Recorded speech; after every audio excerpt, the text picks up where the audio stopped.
আমার দুঃখ স্বীকার করার মতো এমন একটা লোক এই দুনিয়াতে নাই, যে আমার দুঃখটা বোঝার মতো এই দুনিয়াতে একটা লোকও নাই, যা বিনিময়ে আমার দুঃখ কষ্ট আমাকে ভোগ করতে হয়।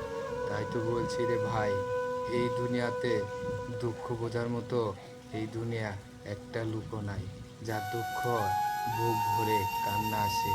আর এই কান্না সবসময় বুক ভরাই কান্না, কাউকে শেয়ার করতে পারি না, আবার কাউকে রাখতেও পারি না। তাই তো এই দুনিয়াতে একমাত্র আপন যদি হতো, সে মা বাবাই হতো। তাই তো বলছি রে ভাই, দুনিয়াতে যার মা বাবা আছে তার মতো শান্তির কোনো জায়গা নাই। তাই তো বলছি রে ভাই, মা বাবা একটি শান্তির জায়গা। আর এই শান্তির জায়গা নিয়ে সকল ভাই সকল বোনদের কাছে আমার অনুরোধ, যাদের দুনিয়াতে মা বাবা বেঁচে আছে, ভাই রে, মা বাবাদের সাথে কি একটা মজা থাকার, তা দুনিয়াতে একমাত্র তারাই বুঝে।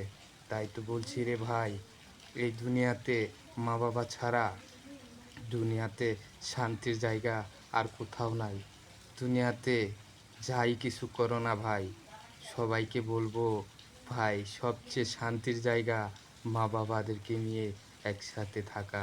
তাই তো এই দুনিয়াতে আমার মতো হতভাগা ছেলে, যার দুনিয়াতে মা বাবা বেঁচে নাই, তাই তো আমার কোনো শান্তির জায়গা নাই।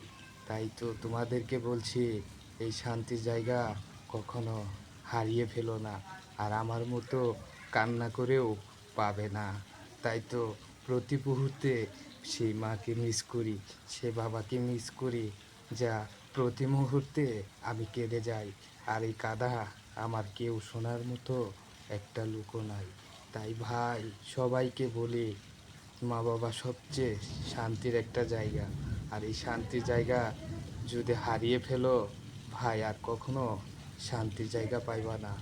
ধন্যবাদ জানাই সকল ভাইদেরকে, ধন্যবাদ জানাই সকল বোনদেরকে। আমার কথার অর্থ হয়তো একবার বুঝবে।